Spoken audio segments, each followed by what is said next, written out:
Vision is this scary word that means everything and nothing, right? So that's the moment where a lot of people don't jump and then they just like lose their core business, lose their revenues, and then they die. If you have a big vision, something very clear in mind, go for it.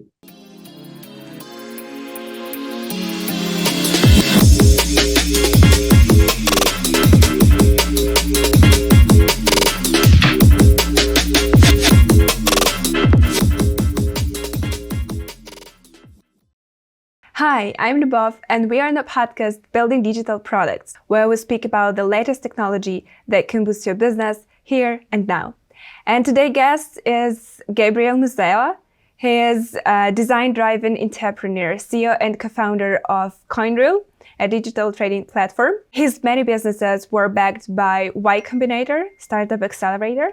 Also, Gabriele is a mentor at Google for startups and a guest lecturer at numerous business schools and University of Palermo. Moreover, he is an active investor. So, Gabriele, welcome. Hi guys, hi everyone, hi. Hi.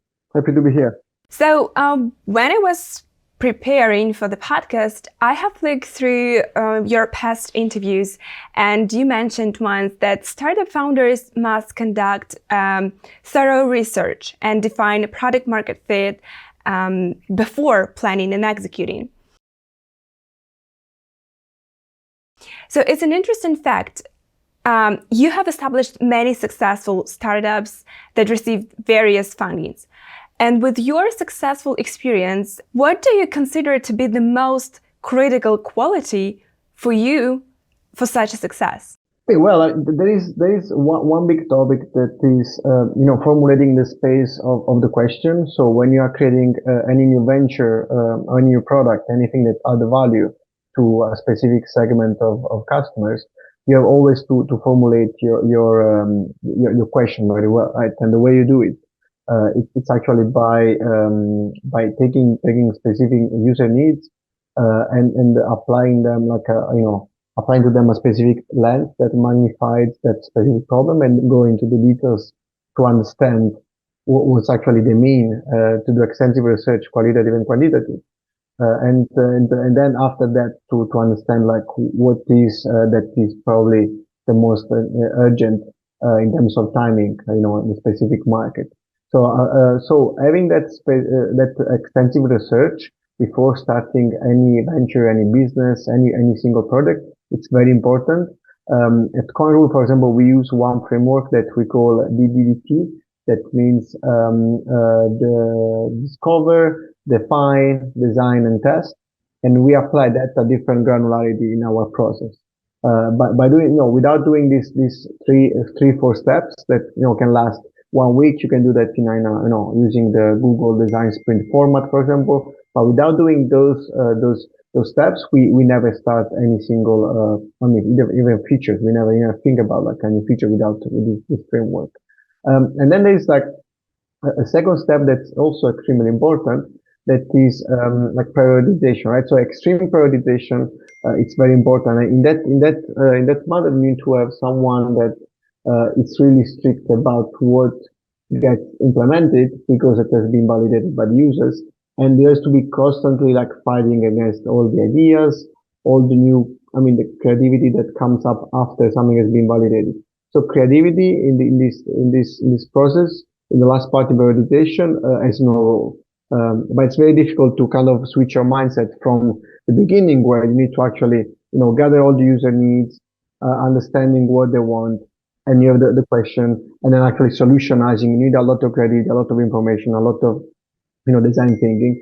But then after when actually goes into implementation, you need to really understand how to just be kind of effective, rationalize everything, and be very realistic on your roadmap. Because obviously, usually, with a new venture, you don't have many resources. You have few people in the team, so you need to be very, very strict in prioritizing 1, 2, maximum 3 features that to implement. And then from the feature, you can start then talking about having a product and having something that adds value. But it really starts from the pixel. It really starts from the smaller unit of work that you can do to give some value to someone. I see. I like your idea and like a first point when you speak about the understanding of what you are doing, because I have a lot of customers, and as business development manager, I have customers that come to me first, and they have only ideas in their mind, and they do not understand.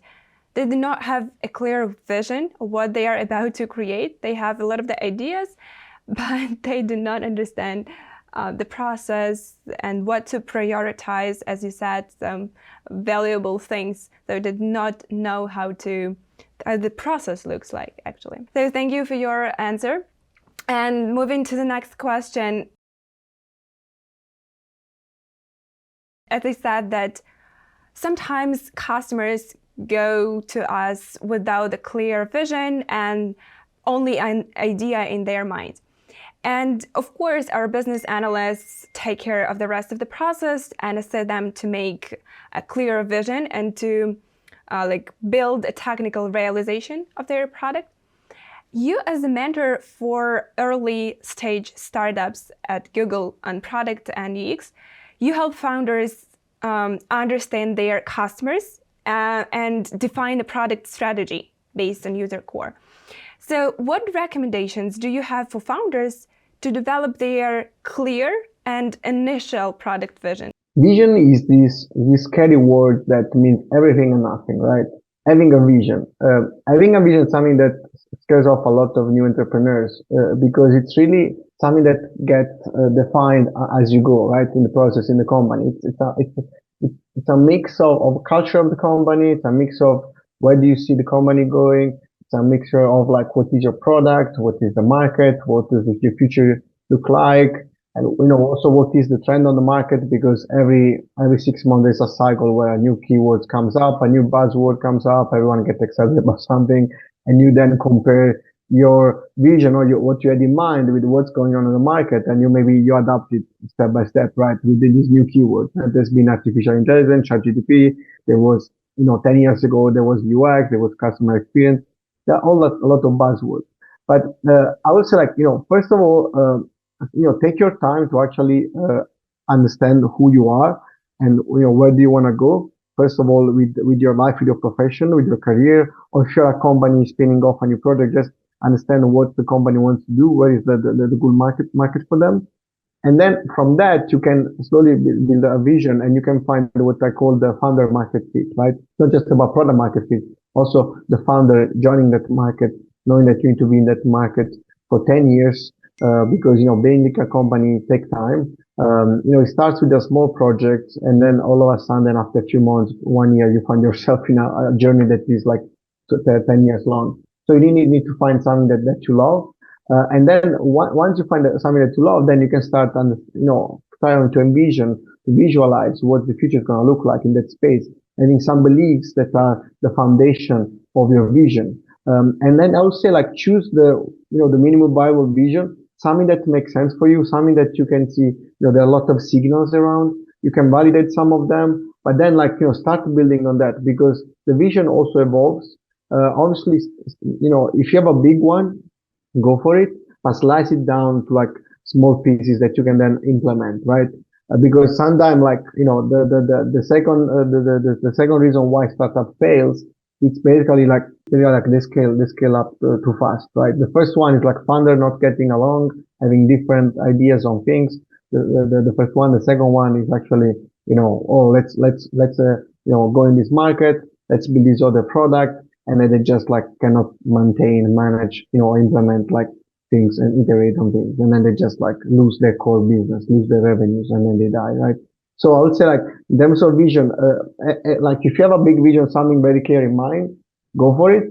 Expect that that will change, but it should change according to kind of your customer segment, not according to the buzzword and the market outside. And if you don't have a vision and you feel scared about product strategy, also strategy is one of these words that is kind of a catchphrase for everything, right?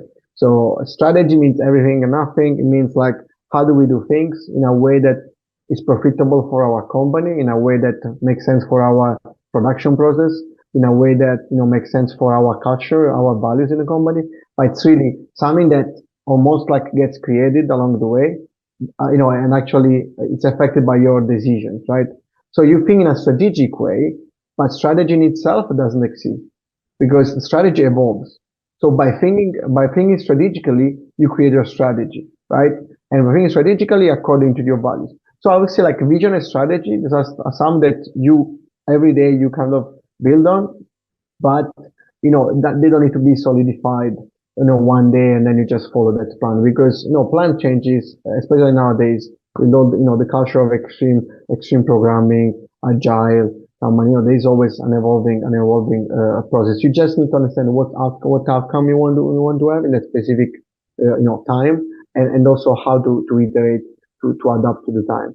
I mean, all of these, we talk about obviously implementing product and having vision, business, but then it comes down to the people, right? So there's this beautiful book from Charles Duhigg, I think it's called Duhigg, Smarter, Faster, Better. That's a great book. It seems that, it tells you clearly that, teams need to have a clear goal in mind, define roles, they have to have a meaningful reason why to do that. They need to actually also have psychological safety. That's very important. So they need to know that other people in the team are happy to support because it's a team effort, almost like in a sport, team, football team. You need to know that everything is playing a role and we go in the same direction. So I think it's all about this. There's like the element, the people element that's important. It's an obvious thing to say, but it's still like the most important thing to implement the product. And in a remote, in our remote world, that's very difficult to implement. We always try to have new policies, to have like to accommodate all the needs, but it's very difficult just to coordinate, to share the knowledge, to actually be on the same page. So actually, we are in the process of building our new starter pack culture book in the company, and we are gathering all the stuff. So I'm really in that process of thinking, okay, how we can really enhance that remote experience. Even if we were remote, we actually were remote from day one, right? It was not COVID that brought us remotely, but we were always, we have that stuff in our DNA. But still, having people working as a team that allows you to actually think in a strategic way. It allows you to build a vision and actually to act upon that vision. I do like your quote about that sometimes people just can have a look at what they want to implement and they just can go crazy because there are too much on a plate for them and they don't know how to start. And there's like, you need to go step by step and just implement it feature step by step. Not so long ago, we are also had a podcast with my Smash Media founders, and they shared their tips for successful pitching. And I'm sure that you, as an investor, you have heard countless startup pitches. So, how do you decide whether to give funds to a startup or not? What are the criteria that you can share? I mean, it's basically it's a lottery almost. But you can have some signals that are kind of no go, some red flags for sure. I mean, what I look for, yeah. What I look for is complementarity in the founding team. 2, 3 founders having like complementary skills and also personalities. You usually have someone that's more kind of introvert, someone that's more like the hustler, and someone that's more like kind of the pragmatic and also more operative, right? And you have the visionaries, sits between either the introvert or the hustler, right? So you are looking at the personality, right? Personality matters? That's a personality trait. Yes. And then that's like what I look for, this complementarity. When I see solo founders, I mean, unless they're really like, they have a specific way of approaching life. Usually, I mean, solo founders, I found that solo founders with a STEM background may make it, but others that come from other parts of businesses, just because their mindset is different, they don't make it because just the pressure is too much, right? So what I found is like basically a good founding team. What I found to work is also when they already have some initial validation without product. I really like business that when they really first take care of the go to market first. They start selling something, even if it doesn't exist, or they just gather interest, and then after build.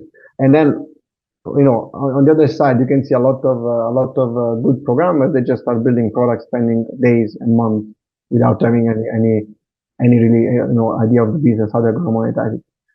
But saying that, lately, I mean, I've been investing more in people that I've been knowing, for long. So a good advice for someone that's like going out and pitching and going from the first round, pre-seed or friends and family round, I would say, just build a relation with the angels. Basically, that's what you need. That's it, right? Building a relation. What does it mean? Show up at events, meet up, network, speak to people, speak to an angel, get their contact, give them updates every week, every 2 weeks, every month, but not updates like, hey, look, invest, invest, invest. More like kind of, where are we going with our project, with what we deployed, what are our first. Sending the updates, right? Yeah, exactly, updates, but really like, being honest, real updates. Like we are struggling in finding our first engineer, we are struggling with our CTO. Actually, we deployed this, we are super happy. Like really meaningful updates, even on WhatsApp. If you can have a conversation, and you see that after 3 months, 6 months, they will have known you very well and know the process, and they will be more comfortable to invest their first ticket of like 100 to 100K, for example. So I think building a relation, almost like a friendship, that's very important to then have like proper investor that can help you with your friends and family round. Can follow up also in your second pre-seed or seed round, and can also act as a advocate for you, right? So then when you enter an accelerator, or when you actually go and you raise your seed round, like let's say 1 million, they can also advocate for you for your cause. Some good investors, when they add big tickets, like let's say 500K plus, they always ask for reference, right? So they ask you to connect with your first angel, and they want to know, what they think about the founding team, for example, right? So it's always good to have people around the company that support you in that sense, and you can only do that either if you already know that person, you have been knowing that person for a few years, or if like you started building a relation with some good angel. That's very cool insights. I haven't heard about it, but yeah, I do like it. Thank you. Thank you for sharing. Okay, so what are the top 3 mistakes that startups make which prevent them from becoming successful businesses? Oh gosh, it's a long list. That's a lot. Okay, try maybe at least 3. Yeah. The thing is like the first one is from day one to start building like huge kind of war machines, like super scalable, huge infrastructures. At that point you end up spending all your Amazon free credits that everyone gives out nowadays. But also you end up having a lot of costs, right, in terms of servers, and also you just start optimizing your code too early without having any initial traction, right? So I see like especially tech founders, they just start building this huge machine, hyper scalable, perfect, as a purist. But then, the business side is not validated, so there are no revenues, so you just die after a few months, right? So I'll say go step by step on that. This is one of them. The second one is like founders not being clear from day one, like what they want, where do they want to, where do they want to go with the company, how long they're committed for, what are the personal other commitments in life, and also what's your share as well in the company, right? So I would suggest there is a very good shareholding templates on Y Combinator, and also you can find it everywhere. It's one pager. There was also the old one from Seedcamp. You can find it online. It's basically a very simple shareholding agreement where the founders can sit and they can have that honest conversation from day one. Like, look, let's divide the company in 3 parts. Like, we have 33% shares each of us. Or if someone has started earlier than the others, is a little bit more. I have that difficult conversation that is really not so difficult, but upfront, so you don't have surprises 3 months, 6 months down the line. That's very important. What we do at CoinRule, we do every 2 weeks we do a level 3 conversation. So the level 3, there are 3 types of conversation you can have in a company, right? Level 1 is very transactional, like what we have to do, do this, do that, blah blah. Second one is more like kind of deep in the role, like and the expertise and skills, and more like talking about generally also yourself more in a professional manner, like But then the level 3 conversation are the hardest one, because it's a moment where you express yourself. How did you felt in that specific moment when some of your colleagues said something? Level 3 is every 2 weeks? Yeah, we do it every 2 weeks, 2 weeks with the my co-founders. Yeah, and this one really opens up to a lot of things. Like, and it's very good. It's hard sometimes. It's very difficult, but it's good because you clean the dust under the carpet. That's how we say in Europe. So you basically you clean up each other's and from any misunderstanding, any miscommunication, and you know that you're on the same page. So have those conversations early on, so you don't have any problem. Down the line, because then this problem can be, they can be costly, and they can break the company, Yeah, so these are the main thing that I've seen, yeah, happening in company that broke up basically. Yeah, there's also one last one that's probably one that happened to me, but I've seen also happening a lot. Usually when you start a new venture, you usually have a side job or you have your main job that brings in the cash flow, and the startup is a side project, right? So you start working on it, two, three of you.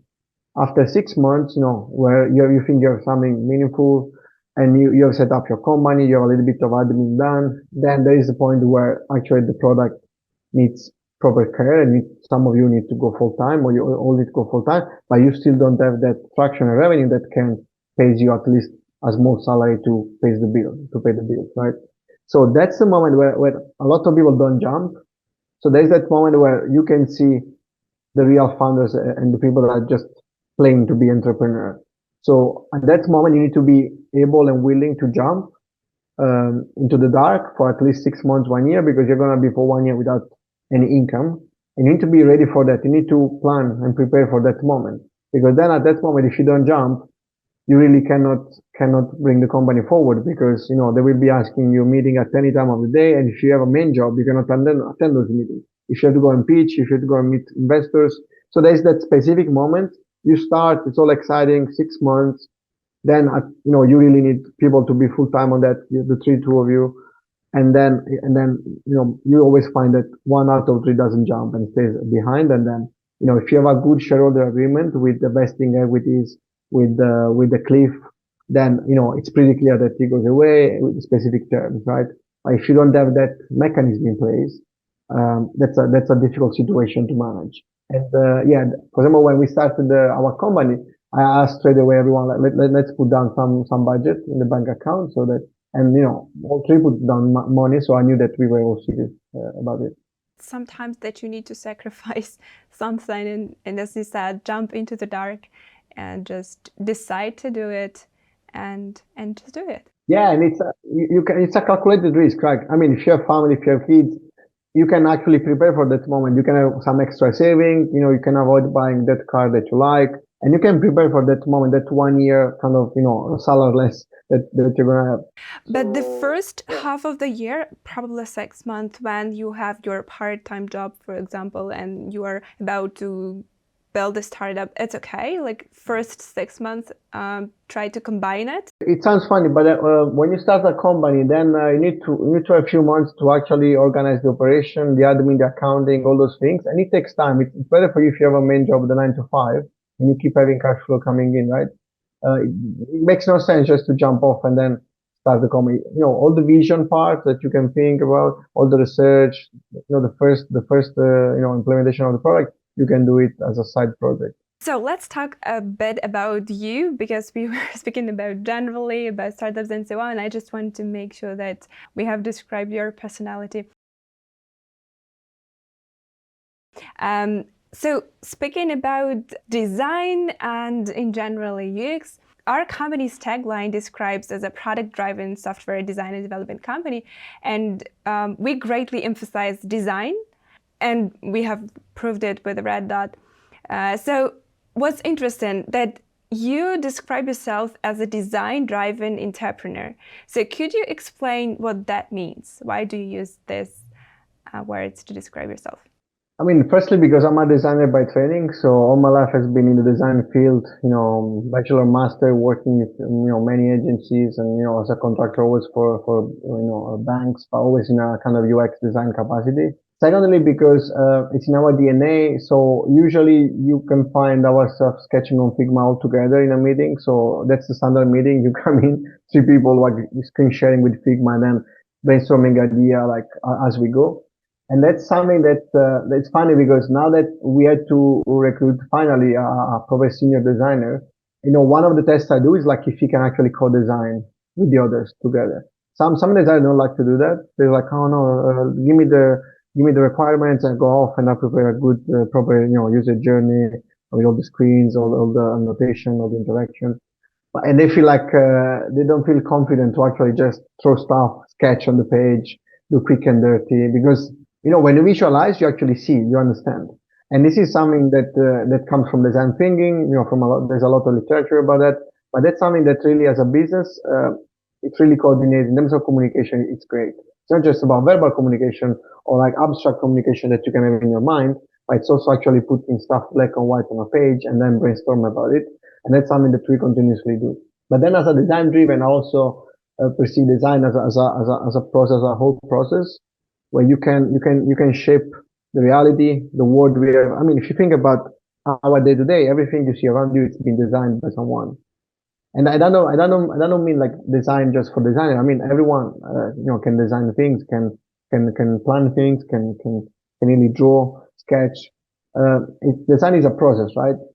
The same way, like it's a way to look at things, at reality, in the specific tools, and that's what we adopt in Coil. We basically we use visual design, we use design thinking a lot. We sketch, we use mirror boards, FigJam, all sort of use like Hotjar. We have a lot of tracking tools for the UIs as well, and we do a lot of also ABC testing. The first thing we do when we have a new feature, we actually, after our DDT process that I described, then we have an outcome that's usually 2-3 screens. We throw it in our Discord community and we really ask, guys, what do you think about this? Does it make sense? And then after that first feedback, we organize a couple of more deep user interviews, 1-to-1, 1 hour each, to have more qualitative feedback on those. So I mean, yeah, and everyone is allowed to touch our Figma in the company. It's not just the domain of the designer. So yeah, even yeah. So I don't design. Designing itself is not rocket science. Once like the main principles, you can already contribute. You can already join the creation process. Are you right now leading design team at your company in Control? Yeah, I'm mentoring him and guiding him. But yeah, and as I said, like before, it was me and Oleg doing it. I was basically split in, I don't know in how many parts, but I was wearing probably 5 hats. And design, since probably it's my domain, and for me it's pretty quick to actually do, put together something. I was doing that at night. So at the beginning of the company, it was very very interesting. Doing first business, then product management, some H&R, and then eventually at night, design some of the journeys and customer experiences that we needed. Okay, my last question about CoinRule, your fintech product. Your CoinRule was founded before the pandemic, COVID-19. With the rise of AI, a lot of businesses try to implement these new features, these new machines in order to scale up their businesses. Do you plan to incorporate AI and ML tools to improve CoinRule or maybe add new features, something that is connected to AI? Totally. The vision with Coin is to be a layer of automation across all the assets, no matter if you're trading Bitcoin, Ethereum, some DeFi coins, or some more traditional stocks, commodities, or metals, right?